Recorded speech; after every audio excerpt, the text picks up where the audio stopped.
Hello to all of you, welcome to our YouTube channel. एक और शानदार most important class के साथ मैं स्वागत करता हूं मेरे अपने यूट्यूब चैनल पे। आज के इस क्लास में अपन बात करेंगे note set 9 mains document verification process को देखेंगे, स्टेप बाय स्टेप देखेंगे। और अपन बात करेंगे कौन कौन से इसमें इंस्टीट्यूट इंक्लूड हैं जिनको अपन फिलअप करेंगे चॉइस फिलिंग में, और कौन कौन से डॉक्यूमेंट्स इसमें चाहिए और कौन कौन से स्टेप्स अपन को ध्यान में रखने हैं चॉइस फिलिंग करने से पहले। और कट ऑफ की भी बात कर लेंगे लास्ट में। तो लास्ट तक जरूर रहेगा, सेशन बहुत शानदार रहने वाला है।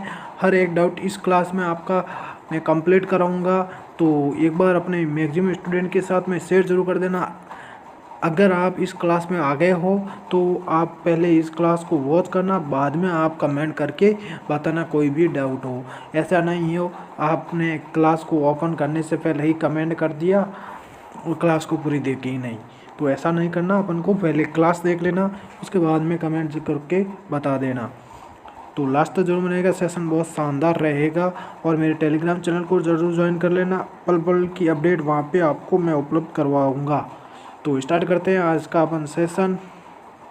सबसे पहले अपन बात कर लेते हैं नोट सेट डॉक्यूमेंट लिस्ट। कौन कौन से डॉक्यूमेंट इसमें अपन को इंक्लूड करके रखने हैं, रेडी करके रखने हैं। 13 अक्टूबर से पहले आपने सारे डॉक्यूमेंट्स क्या करने हैं, आपको इंक्लूड करने हैं और रेडी करके रख लेने हैं। अपन को कोई भी मिस्टेक नहीं करनी है।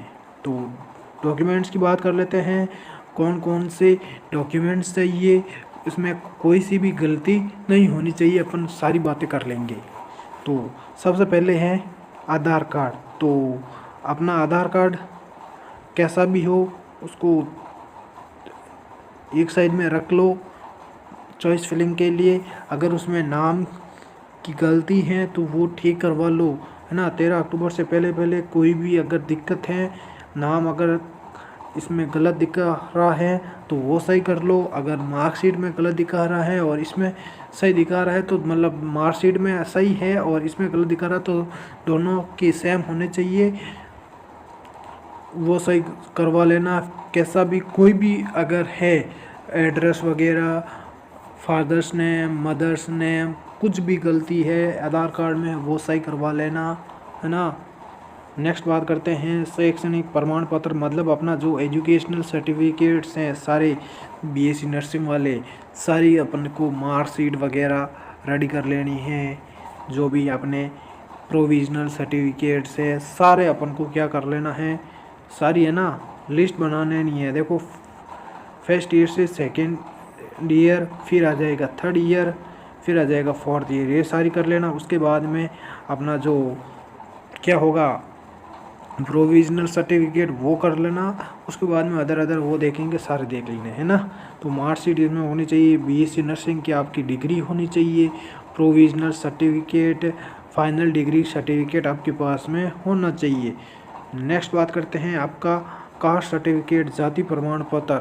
अगर आप ओबीसी, एससी और एसटी कैटेगरी से क्या हैं, संबंधित हैं, तो ये सर्टिफिकेट आपके पास में होना चाहिए। वो भी क्या वो बोलते हैं ना, न्यू सर्टिफिकेट होना चाहिए। कोई भी गलती है इसमें भी देख लेना, नाम वगैरह सारे अपने पेरेंट्स के वगैरह सारे नेम्स देख लेना, एड्रेस वगैरह सही होने चाहिए। अगर नहीं है तो बिल्कुल आप जल्दी से जल्दी उसको ठीक करवा लेना और नया बना लेना। नेक्स्ट है, अगर आप ईडब्ल्यूएस कैटेगरी के हैं तो ईडब्ल्यूएस सर्टिफिकेट आपका होना चाहिए, मतलब इकोनॉमिकली वीकर सेक्शन। अगर ईडब्ल्यूएस कैटेगरी में आपने आवेदन किया है तो ईडब्ल्यूएस का सर्टिफिकेट होना चाहिए। सारी देख लेना, उसमें एक भी मिस्टेक नहीं होनी चाहिए। एक मिस्टेक आपको क्या करवा देगी, सिलेक्शन से दूर करवा देगी। नेक्स्ट है पीडब्ल्यूबीडी सर्टिफिकेट आपके पास में होना चाहिए। जो भी बेंचमार्क डिजेबिलिटीज़ के हैं उनके पास में वो सर्टिफिकेट होना चाहिए। नेक्स्ट है फ़ोटो पहचान पत्र, फ़ोटो आईडी आप दे सकते हो, मतलब आईडी प्रूफ अपना होना चाहिए। आधार हो गया, जैसे पैन हो गया, वोटर आईडी और ड्राइविंग लाइसेंस, इनमें से एक होना चाहिए अपने पास में, जो आधार कार्ड हो जाएगा। नेक्स्ट है पासपोर्ट साइज़ फ़ोटो आपके पास में होना चाहिए। एडमिट कार्ड तो आपके पास में है, और वो तो आप मतलब अपन बोलते हैं ना, एग्ज़ाम टाइम में आपने क्या करवा दिया, सबमिट करवा दिया वहीं, तो इसकी कोई दिक्कत नहीं आएगी आपको, है ना। और जो रिज़ल्ट का प्रिंट आउट रख लेना है अपन को, और अपना जो नर्सिंग रजिस्ट्रेशन सर्टिफिकेट है वो अपन को रख लेना है। कौन कौन से राज्य से आप संबंधित रखते हो उनका होना चाहिए, है ना। जैसे राजस्थान से हो तो RNC सर्टिफिकेट होना चाहिए, MP से हो तो MP का वाला होना चाहिए, कहीं से भी होना चाहिए। नेक्स्ट है, अगर आपने एक्सपीरियंस उसमें किया है, एक्सपीरियंस लगाया है, तो एक्सपीरियंस सर्टिफिकेट होना चाहिए, बिल्कुल डेट वगैरह सारी सही होनी चाहिए, है ना। करेक्टर सर्टिफिकेट भी आपका होना चाहिए, बिल्कुल, जी हाँ। तो ध्यान रख लेना, करेक्टर सर्टिफिकेट है तो ठीक करवा लेना, अगर नहीं है तो कॉलेज से बनवा लेना। आय प्रमाण पत्र, आपकी जो इनकम सर्टिफिकेट है वो होना चाहिए, है ना।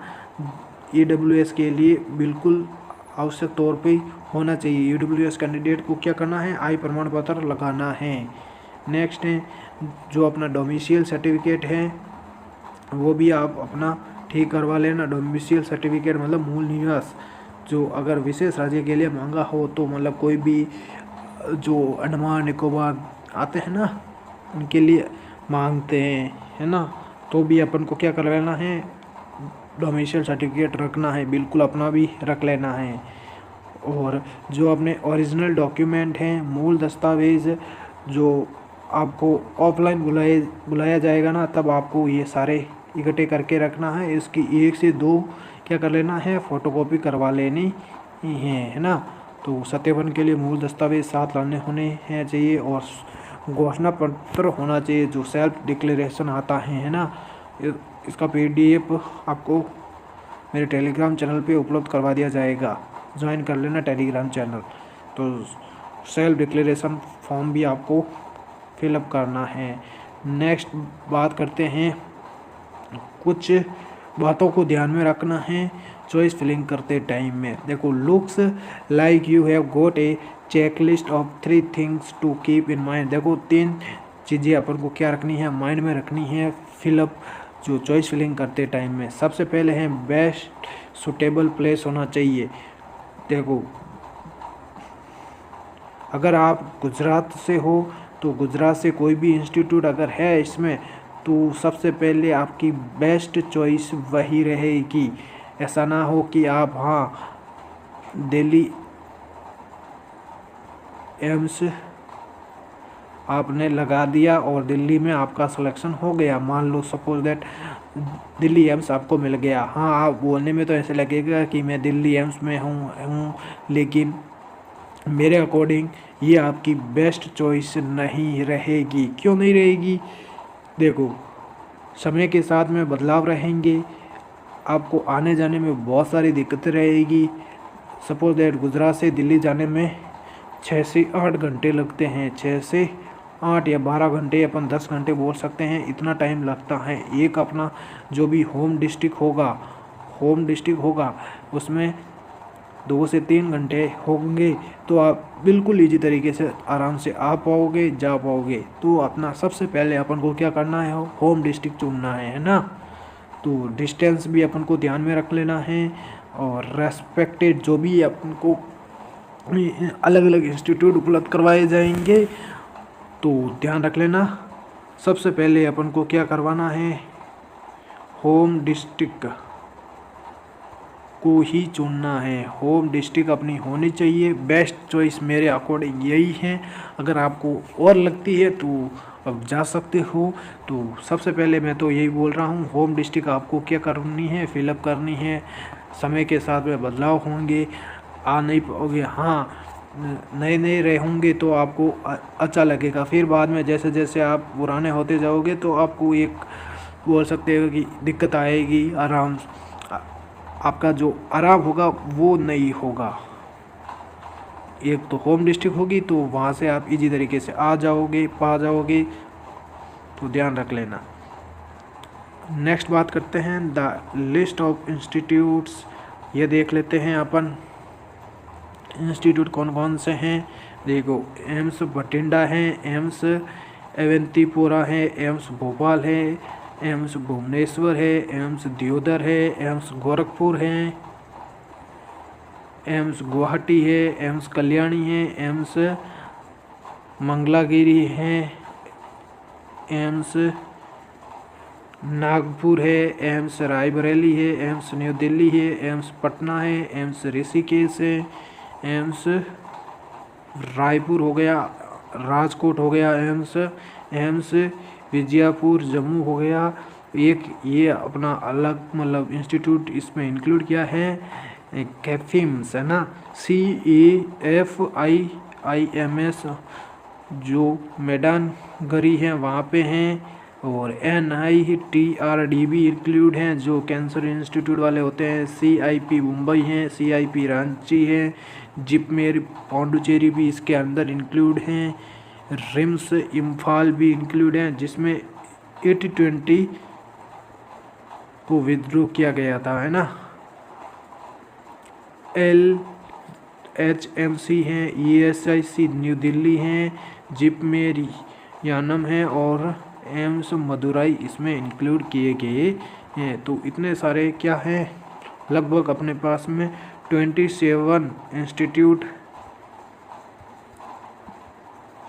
इंस्टीट्यूट हैं है ना। लगभग 3665 पोस्ट इसमें देखने को मिलेगी अपन को अलग अलग कैटेगरी के अकॉर्डिंग।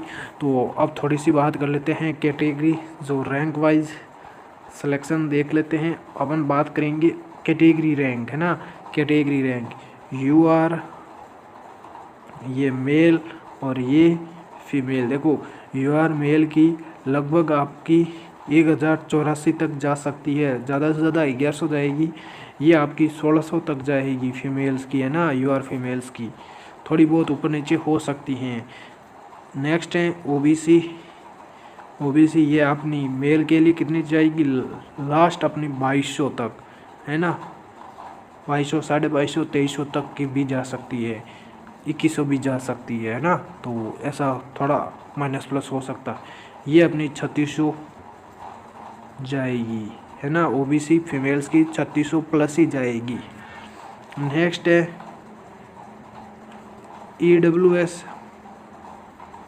EWS की अपन बोल सकते हैं मेल की 2800 से 3200 तक जाएगी और ये 5000 तक चली जाएगी, 5000 या 4800 तक चले जाएगी। नेक्स्ट बात करते हैं अपन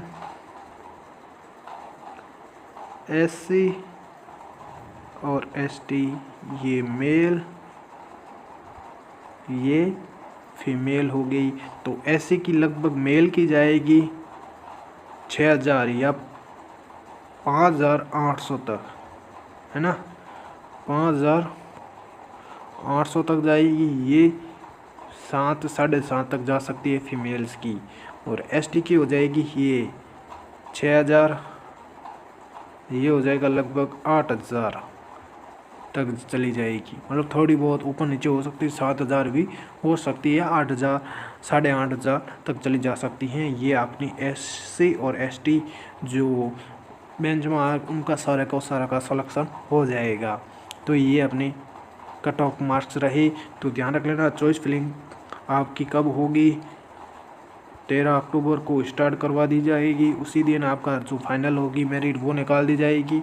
जितने भी आपकी, अगर आपको लगता है कि हमारा सिलेक्शन 100% होगा तो सारे डॉक्यूमेंट्स आपको क्या करवा लेने हैं, रेडी करवा लेने हैं। अगर कुछ भी मिस्टेक है तो एज सुन एज पॉसिबल आपको क्या करवा लेने हैं, ठीक करवा लेने। कितनी भी मिस्टेक्स हो सारी ठीक करवा लेनी। और एक बात और, 10th की भी मार्कशीट होनी चाहिए, 12th की भी अपने पास में मार्कशीट होनी चाहिए है ना, बिल्कुल ये होनी चाहिए 10th 12th ये सारी हो गई। उसके बाद में अपना जो ग्रेजुएशंस हैं, GNM है, तो अपने पास में एक्सपीरियंस आपने लगाया है वो भी होना चाहिए। अगर पोस्ट बेसिक है वो भी होना चाहिए, सारे होने चाहिए बिल्कुल इजी तरीके से, सारे के सारे आपके पास में होने चाहिए। तो एक बार इसको शेयर ज़रूर कर देना। Thank you to all of you.